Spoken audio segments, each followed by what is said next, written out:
Conversations. I'm Tim Washer. Our special guest tonight is Brian Mowrey, author of the new book On the Other Side of Yes. Brian, we're glad to have you here. It was tough getting onto your schedule to have you come to the church. Yes. But we appreciate that. Yes. Hey, I want to start off by talking about myself, if I can. That's usually Please. how I like to kick off an interview. Please, I like that. And you got about 10 minutes if you want to go grab a milkshake or something. This will take a while. Okay, good. I grew up in faith. My dad's a Presbyterian minister. I fell away from my faith 5 years ago when I got divorced. Last April 2019, I woke up one morning. I had this feeling like, go to Walnut Hill Church. Okay? And to me, it seemed like, I wonder if that's God's voice. I wasn't sure, but I thought, okay, I'm going to go. I think anybody who goes through a divorce, you feel shame. You feel like you're not worthy. There's all kinds of this. And I kind of felt like, I don't deserve to be in church. And I show up. This is my first time to see you preach. And I'm in there and I'm laughing hysterically. What I was wearing? Yes, your moccasins. You're very funny. You deliver like a comedian. I mean, it's really good. But then you talk about your daughters, and you would talk about, hey, here's a misstep I made as a father. And all of a sudden, the shame just fell away from me. Because I opened up with the laughter, and I leaned in. I felt like reconnected with God. I think that's a big gift you have. You're a very gifted storyteller, but you're really good at letting people feel connected and like they belong. When you first told me about this book, I asked about humor, if you were going to use your humor, and you were a little bit reluctant. That was not top of mind for you. And I wonder why. Have you thought about that? Well, I mean, I don't, as a pastor, you don't necessarily think of yourself as a comedian. And so I remember that conversation thinking to myself, well, this isn't a comedy book. And I think also I was struggling with, people need to take this seriously. This is serious. So how can comedy and challenging content go together? Yeah. And but I would say I think the results is a little bit of both. And how comedy, as you're saying, can oftentimes open somebody up, and even be open to that tough challenge or that serious aspect of their life that you want to now touch and hopefully transform. So I think I was resistant at first because I see myself as pastor, not comedian, but I enjoy making people laugh and the element of comedy. I actually watch a lot of comedians. I won't tell you all of them because they're not all, it's hard to find a very clean comedian, but a comedian's delivery. Yes. You can learn a lot of communication skills from watching good comedians. Yes. Good comedians, Tim. Oh. I'm just going. We're going to edit that out. Just kidding. You're one of the best. But they're master storytellers. Yes. And they have impact. Yes. And their impact they're looking for is to get people to laugh. Yes. Right? That's the reward. That's what they're paid for, right? And so I think that I'm learning that actually in good storytelling you can have impact and it can change somebody's life. And a big element of that is bringing happiness and bringing people to a place where they can really encounter God. Yeah. Yeah. That's the exact experience I had that first Sunday. And then I just became so involved in the church. It felt like this is my home. It wasn't too long after that I had a thought like, hey, I wonder if he's working on a book.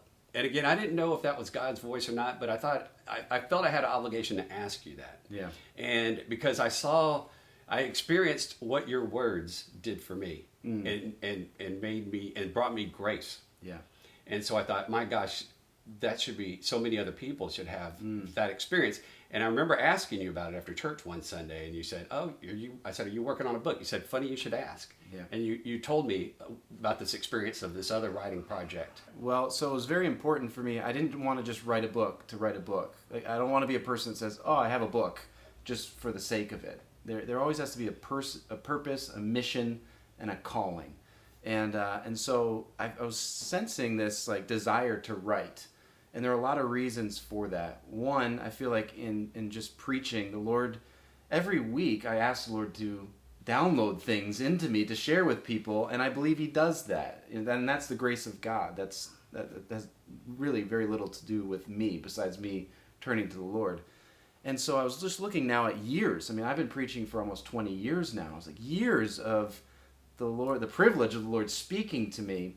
And I often tell people, like, you give a sermon and then the sermon goes somewhere to die. Like, because in our virtual world, now it goes to YouTube or things like this. But before that, you'd give a sermon, you pour your life into it and then hope, it would have some transformative work.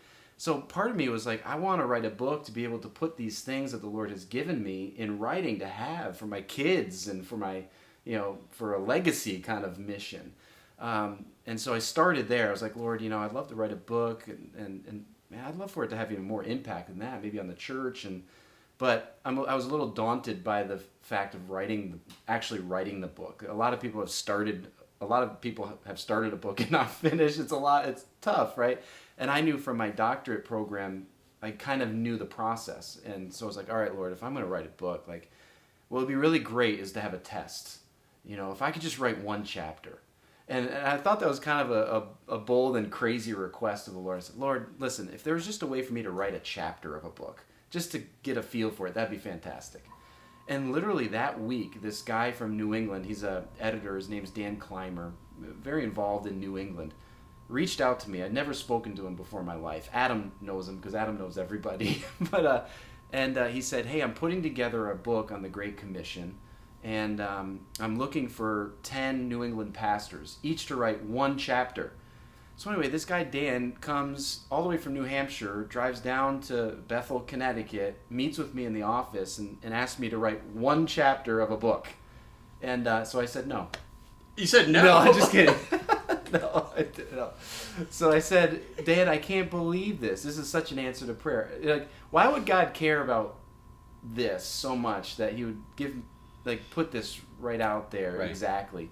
So I wrote the chapter and I enjoyed it. And he actually came back and said he really loved the chapter, and that was just another kind of Lord saying, yeah, I want you to do this. What would you like to see God do through the book? So here's the thing, the book's called On the Other Side of Yes, and really what I'm hoping for all of us in this journey of whoever's going to go through On the Other Side of Yes is that the Lord would call us to great things, like things that we never thought we could ever do or be a part of, and that we would be willing to say yes. As I look at our culture, I feel like, religiously people have gotten a bit apathetic, just kind of attending church, doing this. I'm hoping this book shakes us awake, and gets us eager to see the Lord call us to things. And so my hope for this is that I would hear hundreds and hundreds of stories of people saying, you know what, for the first time I really said yes to fasting. Yeah. I really said yes to prayer. I really said yes to generosity. And my life is forever changed. I look at all the stories in the Bible of these characters, and they're characters, man. They aren't all holy people before we meet them in the Bible. And God does amazing things through them. Part seas. They get to walk on water. They get to see water turn to wine. A lot of water stuff happening. But they all said yes, and that's what did it. And I know one of your lines in the book that you really like is, I say, what if the little boy with the loaves and fish said, "These are mine," right? He didn't. He said, "Here, take these. See what Jesus can do with them." And out of that simple yes, thousands are fed.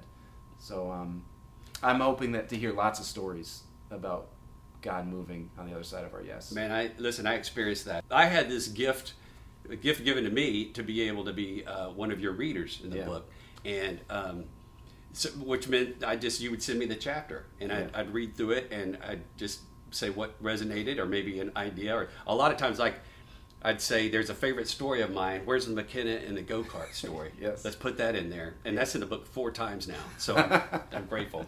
Connie McFarlane loves that one too. Yes. Now I forgot where I was going with it. But my point was something about a book, I think. Basically, when is the book going to become a movie? And I understand Daniel Day-Lewis is attached to play you. Is that correct, or do you know? I can neither affirm or deny. That's what I was afraid of. That. Look, going back to the character idea, we had a question from a write-in from one of the reading groups at First Presbyterian Church in Houston, Texas. Oh, wow. So Okay. Ann Smith has started there's a woman's reading group for this, just for this book. Yeah. And this is like a group of elite runners and triathletes Cool. doing this stuff. So Yeah. they have the endurance to get through that. Yes. All right. But Ann asked, And the perseverance. and the perseverance, because it's going to take. It's like running 140 miles in 11 hours. Some people say light reading. This is heavy reading. This is heavy reading. Yeah, it's going to be painful. But the chapter on suffering, that should really be the entire. It's captured in everything. You need more pictures. I wanted pictures in this thing. Hey, Ann asked. She asked, want to know what character from the Bible do you connect with the most? Wow. That's a fantastic question. Don't patronize her. I think I always gravitate towards Peter. Yes. What? Me too. Oh, really? Okay. Heck yeah. Yeah. I always gravitate towards Peter because I love his boldness, and I love his. It almost comes across as like a willingness to get it wrong. Although I don't know if he's that willing. We'll find out someday. But and I always gravitate towards Peter too because I think Jesus took a risk on Peter. You know, he's not the most polished guy. He's a fisherman, tradesman. You know, I don't know what his language was like. You know, but probably a devout Jewish man. But if the Pharisees were picking disciples, I don't think Peter would have been chosen. And yet Jesus saw a leader in him, and he saw a rock in him, and so I like that because I feel like I'm a bit like Peter. You know, like you might have to look hard to see it, but like the Lord took me from a reed and hopefully more and more into a rock. You know, and so I like Peter. Yeah, and actually, I think that's one of Ann's favorite characters too in the nice. Bible. I relate to Peter because he does get it wrong so much. Yeah. And is it Matthew 14 when he walks on water? Yeah. When he steps out of the boat and Jesus says, "Come on," Yes. and he starts to walking, and then all of a sudden takes his eyes off of Christ and looks at the waves and Yeah. starts to sink. Yeah. Because that's me. I Yeah. will start off with something and then I get distracted and then think I can't do this and Right. forget. It's not about what I can do. Right. It's about what God can do. Yeah. And I think Peter makes us feel like, okay, you know what? We can also be part of God's Yes. story here. Absolutely. Yeah. Thinking about how COVID has impacted us all. Yeah. And I think being a corporate guy, I've seen the impact it's had on businesses. Yeah. And I think there's a lot here. There's a lot here on transformational leadership. Yeah. When you have a culture that's frozen from fear and anxiety, if you went to go speak to a company and to impact their culture, what are some of the things you would share with them on how to transform the culture? Yeah. Well, a couple things, and some of this is in the book, some of this is not. What makes the message of Jesus so transformational? What makes that? And I think it's this. One, Jesus is calling us into a mission, which is so important. Why would somebody want to go with you in your business or follow you in your workplace if you weren't challenging them to a great mission? And I think that's part of the reason why the Christian faith is such a transformational faith, is because we're at work. We're being put to work. I often say that Jesus doesn't save us and then just put us in the waiting room until he returns. Like, we're out in the world with a great mission, and that's what brings transformation. And you can apply that into the business world. If you have a group of employees who are just kind of going about the routines and not knowing what their part of the work is accomplishing and its meaning and value, it's not going to bring much change or transformation or excitement in their life. And so I guess I would say, I'd be speaking, if I were speaking to leaders in a room, I would say, you have to show people what their part is in the grand scheme of what you're trying to accomplish, and give them that great, mission to be working towards that brings value into humanity. Yeah. It can't just be, oh, you sign these papers because we need your approval. No, you're signing these papers because your approval brings this, which brings this, which feeds the hungry, whatever it is. But I think it's very attached to mission and purpose. Yeah. Look, this was a blessing for me to get to work on this through the season of COVID, because I would be down and anxious and worried about things. And you'd say, hey, can you review this chapter? And you'd send it and I'd read it. And one of the stories would just, shake it. I mean, I remember reading the intro. And a couple of sentences in, there's this funny joke about Moses, and I'm laughing hysterically. And then I read the next line, and it is what if Mary said no? What if Mary didn't say yes? Find someone else. Yeah. And then the line about the boy with the 5 loaves, and I started weeping just right away. And that, to me, it gave me, I don't know how I could have gotten through this season of COVID if I didn't have this encouragement. It's just the stories in there are just really uplifting and really help you feel that God's with you. It helps you feel the presence of God. Good. Was there a story in there that was one of your favorites? Oh, well, I feel like I've used all my best stories up, so I don't know if there'll be another book, but there needs to be another book. There's some good stories in there. You alluded to the McKenna story about waiting in line with her for the go-kart ride. I love that story. It's simply just about experiencing God in seasons of waiting. And as the father, I was quite content standing there with McKenna. I didn't really care about the go-kart ride.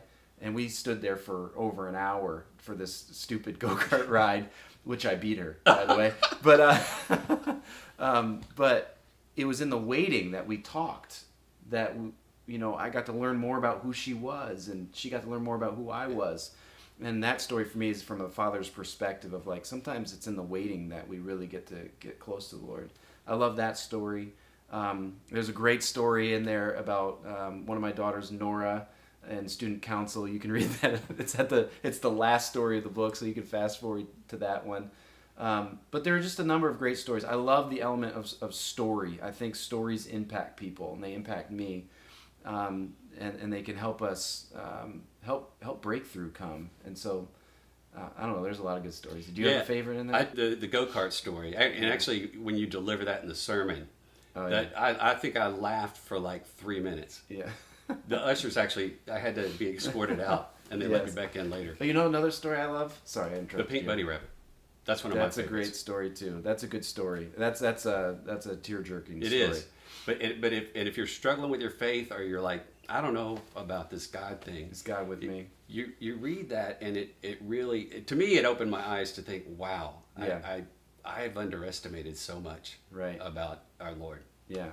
Well, there are 3 sections in the book, and the first section is all about saying yes to the promises of God. The second section is about saying yes to being devoted, and that's a series of chapters on the spiritual disciplines, which prayer, fasting, generosity, gratitude, compassion, unity, all these things. And I'm clear to say that those things aren't your faith. They're just things that God calls us to build and grow our faith. And then the third section, which you talked a little bit about, the chapter on suffering, is saying yes in every season. But go back to the section on saying yes to God's promises. One of the chapters is on you are loved. And there's a story in there that I really like, and it's about our family going to the arcade. And at the arcade, you win these tickets, and then you go to what I call like the most stressful square feet on the planet, which is the prize counter. I cannot stand being anywhere near the prize counter. But Becca's able to do it. I don't know how she's able to do it. With 4 kids, now imagine all these tickets, and you're like trying to figure out what to get. And we usually get a couple hundred tickets. So, we're picking from the bottom shelf. Well, on one occasion we went, and there's this guy who gave us, I'm talking like thousands, 20,000, 30,000 tickets. We call him the Arcade Angel. and he gave us all these tickets. And so the kids went to the toy counter. And they started picking from the bottom shelf, which is all like 1 ticket, 5 ticket, Tootsie Rolls and stuff like this, right? And I'm sitting there going, we're never going to leave this place. 20,000, and they're picking these things. And so finally I went over to them. I said, girls, you have to look up, because up on the top shelves are these 5,000, $2 items up there, right? So finally, but they had never even thought to look that high before because they'd never experienced it. Anyway, I tell that story because, I think there's a depth of God's love that most of us have never even looked up to. Yeah. Right? And Scriptures talks about how wide, how deep, how long, right? His love is for us, how wide. And that's really a chapter about really embracing that promise that the love of God is deep and wide and man, it like he really loves you, but you have to look up to really experience all that he has for you. Yeah, and I think so many of the stories move you to that, help you realize that one is. That's my dishwasher. Okay, I thought it was one of the cameras dying on us. That's good. All right, should we unload? We're gonna pause and unload the dishwasher right now. If you could, that'd be Whenever great. I come to the Mowrey farm, it's always about chores. So it's a farm. Come over for dinner. We never get around to dinner. It's just we're some gonna have to fences. work through it today. So That granola bar was dinner, yeah, Tim. that's right. Enjoy. Pick up the hammer and get back to your station. So I was talking about just so many of the stories in here have helped me look up, have helped me believe that yes, God is with me. And actually one of the small group videos, the first small group video that you did, Yeah. I have watched that. I've watched that probably 50 times now. Yeah.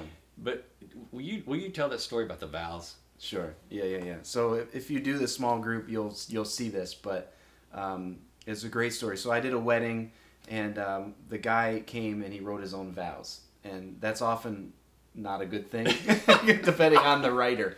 But he did a good job. So anyway, it comes to him. I say, well, why don't you share your vows? And he pulls out this crumpled up piece of paper, and he reads the vows, and his vows were simply this: I am with you, I am for you, no matter what. That was all that was written on there. So at first I'm sitting there, kind of going, why do you have to write that down, bro? Like, you couldn't remember that? But then I thought about it more. I was like, wow, those are amazing vows. I'm with you, I'm for you, no matter what. And I wonder, how often have we heard those vows? How often have we heard that promise? But I truly believe if Jesus were standing with us wherever you find yourself right now, I believe Jesus wants to say to you, wants to say to me, I am with you, I am for you, no matter what. And that's just about embracing the promise that God is with us. Yeah. Can I show? I'm going to show the art real quick. Okay. The cover art, which I love. Yep. You got a hang glider on here, the other side of this. Now listen, you can get this now on Amazon, and there's also a family devotional that you can order on Amazon. It's like $7, and we're going to be working through that here at our church, and we're going to have some funny videos online. It's going to be a really fun experience for the whole family. Look, before I forget though, if you order this on Amazon, go back and put a review, post a review, a positive one. If you want to post a negative one, do that on Yelp. Okay, but post a positive one, and it will help more people get to the book. So the more reviews there are, it helps exposure on Amazon. More people check it out. Tell me about the hang glider. Sure. How'd you come up with this idea? Yeah, sure. Well, Parker Hugh did the art on this, and she did a fantastic job. The whole layout. And also, it's going to be on Audible, too. And I read it on Audible, so if you want to check that out, Kindle, paperback, Audible. We're trying to make it as easy as possible. You can have it in all kinds of versions. But the artwork comes from, actually, many of you know Pastor Jan. And Jan came at one point and gave a word about, hang gliding. And so that stuck in my mind. And as I was putting this together, I thought about, and we talked even about the adventure of saying yes. And we wanted a visual that embraced that. So as I was thinking about the hang glider, whenever I see a hang glider, I think it's so graceful and beautiful. And they can also go long distances into all kinds of places. But then you have to think at some point that person in the hang glider had to jump, right? And I watch these videos they build these wood ramps and they run off them and then just jump. And that part of it doesn't look so graceful. No. Like I was like, wow, that's bold. That takes some guts. Because you have to trust that the wind's going to catch you. And so as I thought about that, I was like, that's kind of like faith, really. If you want to soar, if you want to experience the grace of God, if you want to go long distances in your faith and be transformed, you have to jump. You have to say yes, and you got to trust the wind of the Spirit, and you got to trust what God wants to do through you. So I thought it was a perfect kind of imagery for it. when you get these invitations from God, it's frightening. It's Yeah. a scary thing because He's always pushing you well beyond your comfort zone, and it's Yeah. something that seems over your head, and it is because you can't do it without His help. Yeah. What did you say to us at church about Audible? That if we're not able to download, if we have trouble, Well, downloading- I'll just come to your house and read it for you. That's But nice. that's an extra charge. That's a big charge. Okay, though. all right. Well, we'll post that on the website. All right. yearofyes.org. Yes. That's where people can go get the resources and see all this. That's right. Right. That's Okay. great. And thanks to Tim. And I mean, Tim came to my house and with Becca and a reading team, and every week we would go through every chapter. And so if you really don't like it, then Okay, timwasher.com. Whoa. .net. Let's- What is it? It's .biz. Or just visit his yeah, MySpace account. Yeah, it's on MySpace. Check it all out there. Yeah. Or The page him. listen, it's 555. You writing this down? Are you trying to wrap this up? Yes, and you're not helping. It's called counterproductive, Pastor. That's what Okay. you're doing. My bad. Well, thank you for joining Welcome. us. We Of course. appreciate that. Yes. Yeah. Thank you. Yes, I'm happy to join you in my home. Thank you. All right, check it out. The Other Side of Yes on Amazon and the Family Devotional Guide. And we'll see you on the next conversations. Thank you for joining.